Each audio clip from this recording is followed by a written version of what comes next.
Thank you, Prabhuji. Thank you everyone for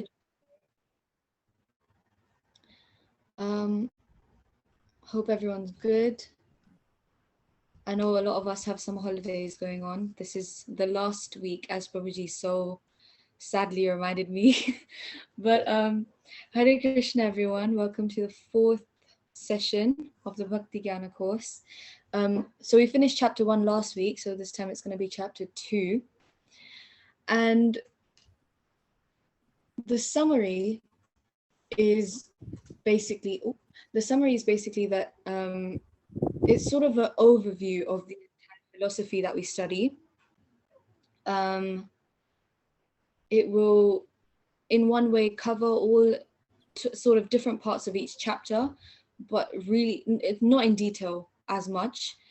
Krishna will just sort of explain to us the overview of what the Gita will teach us in a way. Now, Arjuna approaches Krishna in a mood of humility and desperation, prompting Krishna to present the most fundamental aspects of spiritual wisdom. Basically, Arjuna is now submissive to Krishna, and he approaches him in a condition where he is desperate for that help. He is needing that guidance from someone who is Krishna. Then, the Lord then explains the practical application of such wisdom and concludes by delineating the symptoms of one who has fully realized such truths. So he sort of explains the guru, he explains the ideal devotee, Atmarama, and such things we will learn as it continues. In this way, Krishna summarizes the spiritual journey from beginning to end. So he starts off with how the devotee should be, how the guru should be, and how the ultimate sort of devotee should be. In one sense, there isn't an end to a spiritual journey, because then there isn't, God is forever, and so are our souls. Our souls are also forever. And when we start our spiritual journey, that is when real life begins. So can we have a volunteer to read the text, please?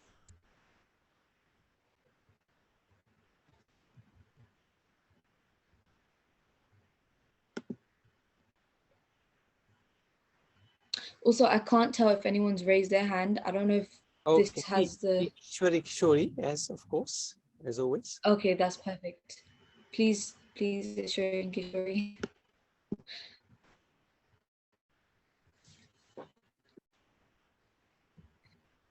Text 1. Sanjaya said, seeing Arjun full of compassion, his mind depressed, his eyes full of tears, Madhusudana, Krishna, spoke the following words. Text 2. The Supreme Personality of Godhead said, my dear Arjun, how have these impurities come upon you? They are not at all befitting a man who knows the value of life. They lead not to higher planets, but to infamy. Text 3. O son of Pritha, do not yield to this degrading impotence. It does not become you. Give up such petty weakness of heart and arise, O chastiser of the enemy. Text 4. Arjuna said, O killer of enemies, O killer of Madhu, how can I counterattack with arrows and battle men like Bhishma and Drona, who are worthy of my worship? Text 5. It would be better to live in this world by begging than to live at the cost of the lives of great souls who are my teachers. Even though desiring worldly gain, they are superiors. If they are killed, everything we enjoy will be tainted with blood.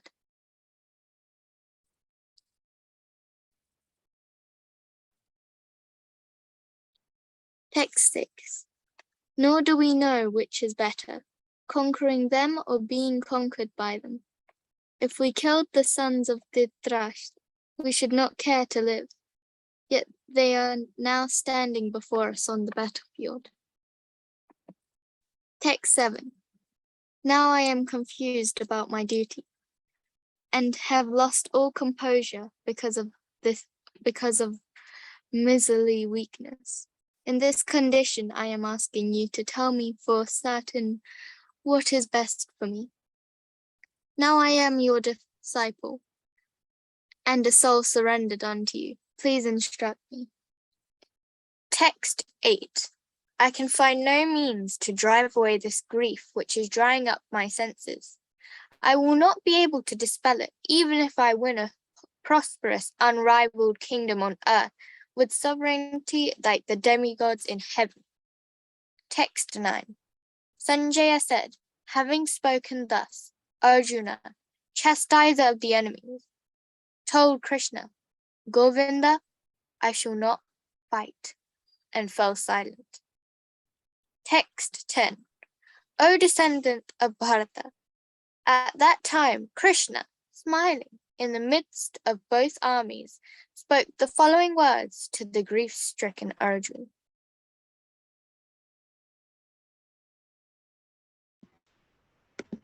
Okay, thank you, Shri and Kishori. You read really well. So the summary of verses 1 to 10 for what they read was that determined not to fight, but obviously even then he was torn and confused. Arjuna approaches Krishna. In quotes, it says, I'm in dire needs of guidance. And then he also says, please enlighten me so that I can mitigate my miserable condition. So here we learn the first fundamental step of spirituality. Now, he realizes quickly that he's unable to handle the problem, and he seeks guidance from the Lord. Now, when a warrior like Arjun is able to submit, then why do we carry so much ego? In fact, not only Arjuna, but the Lord himself, as we see later on, he sets the example. Even Lord Krishna himself, when he was here 5,000 years ago, he had Sandipani Muni as his spiritual master, who he learned, or obviously he learned within 64 days, which is really hard for us. But he still set the example of having a guru. So through Arjun and Krishna's examples, we learn the first fundamental step, which is to approach a guru who has an authentic lineage, and is a master in his own spirit, in these spiritual arts, for example. So, like many things in life, we need instruction and guidance. Spirituality requires the same, if not more, guidance. It's something so important for us to realize, because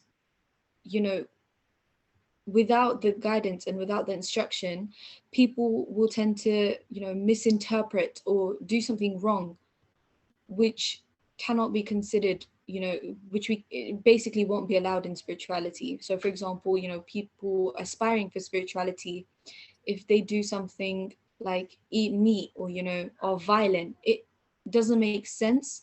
In one way, you start to contradict yourself. So that way, in that manner, we need that guidance, we need that instruction of what we should do, so that we reach our consciousness. So even though it may be said that we need everything we need for spirituality is within us, well, with that logic, then everyone would be spiritual. But the truth is, of course, we're not. So we need a guide who can remind us of our natural duty to serve the Supreme Soul and sort of reawaken our pure consciousness. And even apart from that, having someone to just answer all the questions that we have, it's just nice. It's a way for us to find out more about ourselves, in a way, through a good influence like a guru. So yeah, like I said, even the Lord himself, he led by example, and he had Sandipani Muni as his guru. So yeah, we'll continue now. Oh yeah, that's Krishna, Balaram, and Sandipani Muni. They learned 64 subjects in 64 days. So yeah. I just Okay, want can we have to, a volunteer? yeah, Yes. Sorry. I don't know if you can hear me. Just wanted to make one point. Thank you for the summary. It was good. Sometimes people may uh, have a sort of a meat, fish, eggs diet because of being born in such a family with that culture. Um, and although we do understand that it's in order to get compassion, we also have to be compassionate and not eat animals. But it may be sometimes out of the control of the person who approaches the Lord, and at, at some point the transition takes place, which is absolutely fine because somebody's been brought up in that culture. It's very difficult to just automatically or very quickly just make that transition. So the Lord, he's very kind-hearted. He will understand that, look, oh yes, um, this person is doing this, which is against the religious principles. However, he gives the flexibility for the person to amend, to change, and adapt, according to his realizations. So just because somebody is eating meat doesn't disqualify them from um, doing bhakti. It doesn't help, no doubt about it. But one shouldn't feel, oh, I can't do anything because I'm doing this. No. At whatever stage one is in life, one can add Krishna to their life. This is the most amazing thing about Bhagavad Gita and the Supreme Lord. So I just wanted to make that one point. That's okay. Thank you, Prabhuji. Exactly like Prabhuji said, I mean, of course, everyone has been brought up with different, in different conditions, but the Bhagavad Gita is something that uplifts both, well, all sides of whatever you've been through. So, if Mm, someone does eat meat, even if someone doesn't eat meat, it uplifts both of them. Someone who eats meat may still be a nice, personality, but someone who doesn't may still sort of mm, have their own imperfections. So this is what the Gita does. It helps you realize what you should work on, and in that way helps you in that devotee path to Krishna. yeah. But yes, can we have someone to read Of course. text 11 to 15, please? Yeah. Lokeshwar, I think, wants to read. Lokeshwar? Yeah, yeah, I can read it. Yes, Prabhu. Yeah. Text 11. The Supreme Personality of Godhead said, while speaking learned words, you are mourning for what is not worthy of grave. Those who are wise lament neither for living nor for the dead. Text 12. Never was there a time when I did not exist, nor you, nor all those kings, nor in the future shall any of us cease to be. Text 13. As the embodied soul continuously passes in the body, from bodyhood to youth to old age, the soul similarly passes into another body at death. A sober person is not bewildered by such change. Text 14. O son of Kunti, the non-permanent appearance of happiness and distress and their disappearance in the due course are like the appearance and disappearance of winter and summer seasons. They arise from sense perception, O sign of Bharata, and one must learn to tolerate them without being disturbed. Text 15. O best among men, Arjuna, bracket, the person who is not disturbed by happiness and distress and is steady in both is certainly eligible for liberation. Text 16. Those who are seers of truth have concluded that of non-existent in bracket material body, there is no endurance and of the eternal, there is no change, thus This they have concluded by studying the nature of both. Text 17. That which pervades the entire body, you should know to be indestructible. No one is able to destroy that imperishable soul. Text 18. The material body of indestructible, immeasurable, and eternal living entity is sure to and come to an end. Therefore, fight, O descendant of Bharata. Neither he who thinks the living entity the slayer, nor he who thinks it slain is in knowledge. For the self slays not for the self slays not nor is slain. Text 20. For the soul there is neither birth nor death at any time. He has not come into being, does not come into being, and will not come into being. He is unborn, eternal, ever existing, and primeval. He is not slain when the body is slain. Text 21. O Partha, how can a person who knows that the soul is indestructible, eternal, unborn, and immutable kill anyone or cause anyone to kill? Text 22. As a person puts on new garments, giving up old one, the soul similarly accepts new material bodies, giving up the old and useless ones. The soul can never be cut to pieces by any weapons, nor burned by fires, nor moist by water, nor withered by wind. Text 24. This individual soul is unbreakable and insoluble and can be neither burned nor dried. He is everlasting, present everywhere, unchangeable, immovable, and eternally the same. Then it's said that the soul is invisible, inconceivable, and immutable. Knowing this, you should not grieve for the body. Text 26. If, however, you think that the soul or the symptom of life will always be born and die forever, you still have no reason to lament, O mighty arm.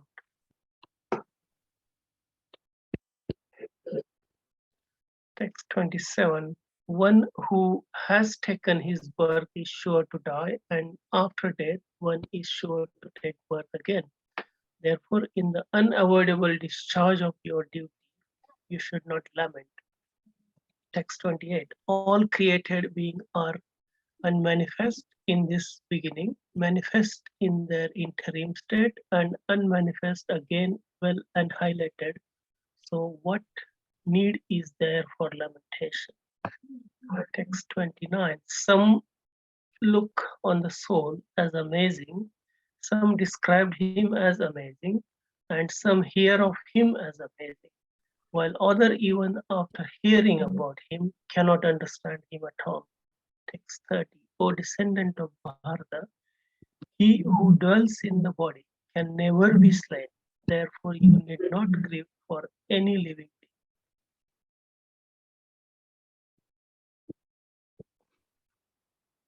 Thank you, Kishore Prabhuji. So, summary of the verses 11 to 30. Now, Krishna begins to sort of preach Arjuna the most fundamental understanding of spiritual life. Now, as the driver operates a car, or as we change clothes, that's how we utilize this body. Once your clothes become old or torn, you don't wear them anymore. You buy new ones, and that's exactly what the soul does as well. The soul, takes birth again into a new body or a new garment, and continues the cycle like that picture you just saw. Now, although living within the body, we are simultaneously different from it. There's sort of like a juxtaposition between our soul and our body, but we still need both to do our duties. Temporarily operating to perform its activities, fulfill our desires, and interact with the world around us.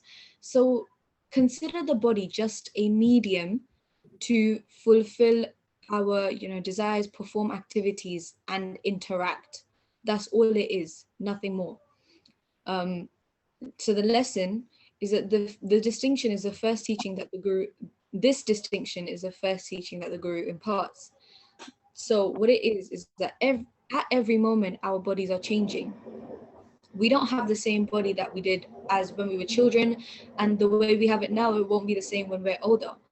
But we, as in the soul, will still remain the same. It will still remain as the same personality. So this is a really common picture you see all the time, because it shows you like the proper reincarnation cycle. So you can see that the one cycle is completed until it dies, and then there's another one right behind it. So why is it not changing? Now, it's important that we realize our true identity as a spirit soul. And if we don't, the consequences are that we will continuously undergo the process of reincarnation. So we will keep on, repeating that same cycle again and again. Come on, that has to sound boring. Accepting unnatural material bodies. Unnatural because this material body it's not going to elevate us, because this body in itself, it has so many senses that can be swayed by material things around us. Unless of course you use them for the right things in devotion, for example. But in terms of Maya, our senses are so swayed that it makes our bodies unnatural the way we live now, the way we live on earth now. The subsequent sufferings and distresses of life in this material world.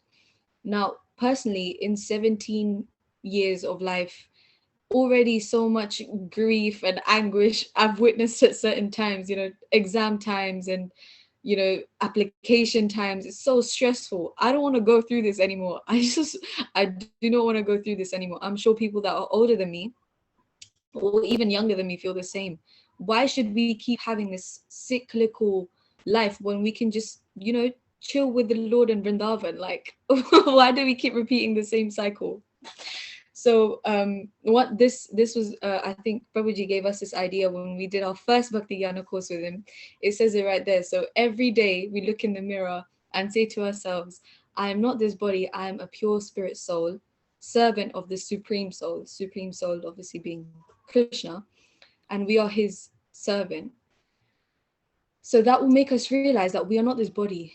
Who we look in the mirror to is just us at this moment. We will keep changing again and again all over. So the next slide is all the characteristics of a soul. Now, it's weird because the soul has characteristics, but it also doesn't have characteristics. You understand why. I'm just gonna read them out. So the things in the brackets are the verses where they have been spoken by the Lord in the Gita. So in those verses, it says we are eternal, changeless, indestructible, imperishable, immeasurable, neither the slayer nor the slain, no birth, no death, has not come into being, does not come into being, will not come into being, unborn, ever existing, primeval, immutable, cannot be cut into pieces, nor burned by fire, nor moistened by water, nor withered by wind, unbreakable, insoluble, neither burned or dried, everlasting, present everywhere, unchangeable, immovable, eternally the same, invisible, inconceivable, amazing. So from the characteristics you just read, we are basically nothing but everything at the same time. So therefore we call the soul, these are the characteristics of the soul, but at the same time we don't have any characteristics. That is until we come into the body, of course, then our personality affects how we act and how we interact and what we fulfill in this world. So anything to add, Prabhuji? Yeah, really good. Well put. Very well put. When we go to schools, I often joke with this children about this point about the rebirth, and I say to them that we have a motto. Well, I'll make it up. Actually, we have a motto that no more nappies. You know, we don't. Every time you're born, you got to learn how to wear nappies all over again. So this point about examinations, and you go through it again and again and again and again. As you said, it gets a little bit boring after a while. So we just turn it into a little bit of a funny point, but actually sticks in the mind, especially of the young children. No more nappies. So we want to actually get out of this world by becoming fully God conscious, and so that's only thing I wanted to really add. But very, very well put, Pari. But very, very well put. Thank you, Babaji. So yeah, we have another one. No more nappies. So can we have a volunteer to read these texts, please? I think Lokeshwar? Yeah. Yes, Babaji. Text 31. Considering your specific duty as a Kshatriya, you should know that there's no better engagement for you than fighting on religious principles, and so there's no need for hesitation. Text 32. O Partha, happy are the Kshatriyas to whom such fighting opportunities come unsought, opening for them the doors of the heavenly planets. Text 33. If, however, you do not perform your religious duty of fighting, then you will certainly incur sins for neglecting your duties and thus lose your reputation as a fighter. Text 34. People will always speak of infamy, and for a respectable person, dishonor is worse than death. Text 35. The great generals who have highly esteemed your name and fame will think that you have left the battlefield out of fear only, and thus they will consider you insignificant.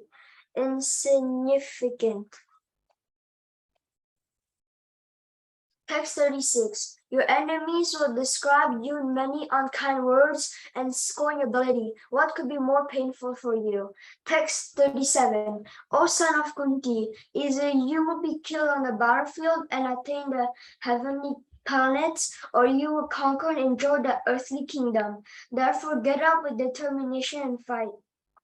Text 38. Do fight for the sake of fighting without considering happiness or distress, loss or gain, victory or defeat, and by so doing you shall never incur sin. Text 39. Thus far I have described this knowledge to you through analytical study. Now listen as I explain it in terms of working with fruitive results. O son of Pritha, when you act in such knowledge, you can free yourself from the bondage of works. Text 40. In this endeavor, there's no loss or diminution, and a little advancement on this path can protect one from the most dangerous type of fear.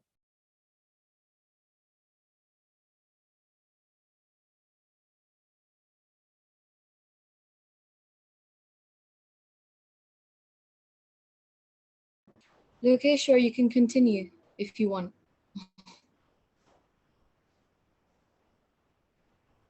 Oh, okay. Text 41. Those who are on this path are resolute in purpose, and their aim is one. O beloved child of the Gurus, the intelligence of those who are irresolute is many-branched. Text 42 to 43. Men of small knowledge are very much attached to the flowery words of Vedas, which recommend various fruitive activities for elevation to heavenly planets, resulting to good birth, power, and so forth. Being desirous of sense gratification and opulent life, they say that there's nothing more than this. Text 44. In the minds of those who are too attached to sense enjoyment and material opulence, and who are bewildered by such things, the resolute determination for the devotional service to the Supreme Lord does not take place. Text 45. The Vedas deal mainly with the subject of the three modes of material nature. O Arjuna, become transcendental to these three modes. Be free from all dualities and from all anxieties for gain and safety. Being established in the self.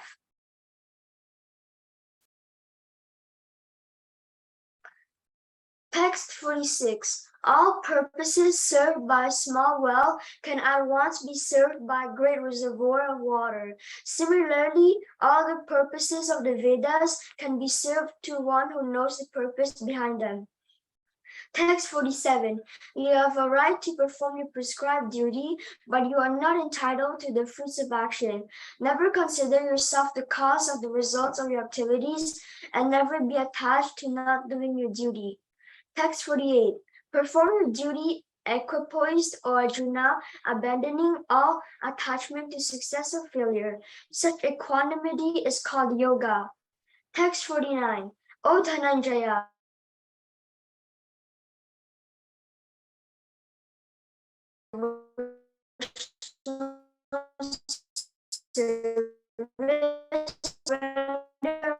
to the Lord.